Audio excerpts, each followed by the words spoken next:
Hey everyone, if you write, research, or honestly just think for a living, you really need to hear this. In today's explainer, we're diving deep into a brilliant masterclass by Mihailo Zoin. It's all about how to use Gemini Notebook without actually losing your unique voice in the process. Look, if you've ever felt that creeping dread that AI might be doing, a little too much of your heavy lifting, this is exactly the framework you've been waiting for. Let's get right into it. Zoin hits us right up front with this incredibly jarring hook. He points out that the real problem with using an AI notebook to write isn't that it writes badly. The true danger? It's that it writes well enough that you just stop trying. The very second you let the AI draft a sentence for you, the piece quietly stops being yours. And the truly scary part is that you rarely even notice the exact prompt where it happened. It's so sneaky. So, how do we stop that from happening? Well, Zoin has this absolute non-negotiable golden rule. It's the core philosophy driving this entire method. The tool is an absolute powerhouse as an analytical partner. It maps what you have, it tests your logic, it challenges your assumptions, and it diagnoses your failures, but it never composes, period. That strict line isn't just a polite suggestion, it's literally the foundation for using AI effectively as a writer. To really master this approach, we're going to walk through his 5-part discipline. We'll cover the rule, before the page, after the page, the long project, and finally, we'll wrap up with the neuroscience behind why this discipline is biologically crucial for our brains. All right, starting off with phase 1, the rule, guarding the sentence. Before your fingers even touch the keyboard to type a single word, you have to establish strict discipline. It's all about keeping your voice yours from the jump. The exact same tool that expertly maps your research and critiques your drafts must never, ever compose for you. Zoin uses this great two doors metaphor. Imagine there are two doors the AI can walk through. One is before the sentence is written, and the other is after. But the sentence itself, it has no door. You have to guard that quarantine sentence like your life depends on it, because honestly, the software won't. From inside the machine, those boundaries just don't exist. A large language model doesn't inherently know where your brainstorming ends and your actual voice begins. You're the only one who can enforce that line. Moving on to phase 2, before the page, mapping the sources. Once that golden rule is locked in, we entered the pre-writing phase. This is where your notebook transforms into a real argument. It's the heavy lifting most people skip, which is tragic, because it's where most pieces die before a single word is even drafted. Think of the notebook as your personal analytical powerhouse here. Let's say you have 12 different sources and absolutely zero thesis. What do? Well, Zoin points out that a thesis isn't just summarizing what your sources agree on. That's a book report. A real thesis means taking a stance. So you use the AI to find exactly where your sources break. Look for moments where they perfectly agree, and then ask the AI to help you figure out if that agreement is actually a settled fact or just some unexamined assumption they all silently share. You use the tool to confront the glaring gaps in your evidence right now so you aren't meeting them later in the comments section. Which brings us to phase 3, the page, the forbidden zone. Okay, so by the end of phase 2, your notebook is packed, you finally know what you actually think, and the reconnaissance mission is over. This next step is a massive shift. At this precise moment, the notebook has to close, completely. That way, the page remains entirely yours. The blank page was never the tool's to fill anyway. But hey, what happens when you inevitably get stuck mid-draft? Zoin introduces this incredibly practical trick called the bracket method.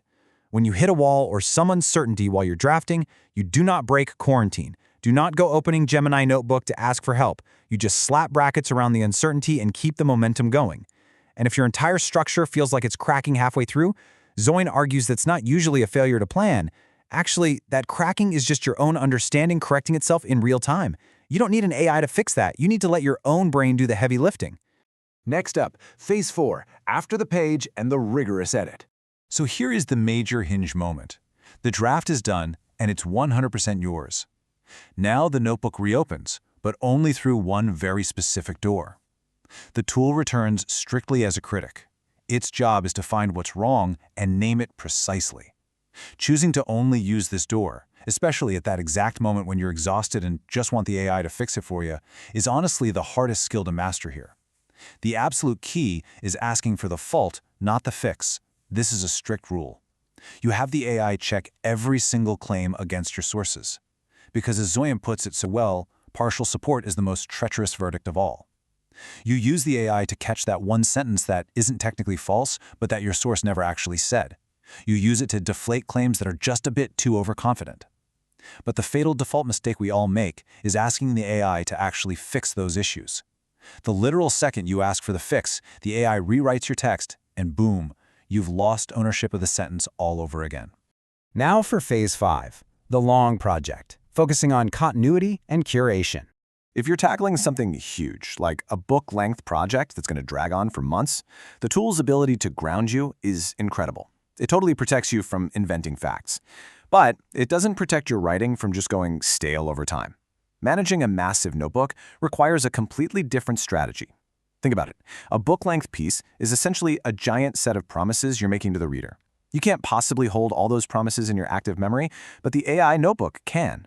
So you use it to audit your commitments rather than your individual sentences. You also have to realize when a notebook just gets too bloated to be useful, when cramming in new sources actually starts subtracting clarity rather than adding it. When you hit that scale, curation becomes your absolute superpower to keep the tool sharp and hyper-focused. Finally, Phase 6, the neuroscience, why writing really is thinking. You might be wondering, why go through all this trouble? Why maintain this unyielding discipline? Well, it actually comes down to basic human neuroscience. Guarding your composition like this isn't just some romantic, sentimental writer thing. It's deeply protective. It protects the specific type of human reasoning that only happens while you are physically engaged in the act of writing. By keeping the AI completely locked out of your drafting process, you're anchoring that reasoning deep within your own neural pathways. This ensures you can actually defend your ideas months down the line when the project is huge and the sources feel overwhelming. And that leads right into the absolute core realization you need to take away from this explainer today.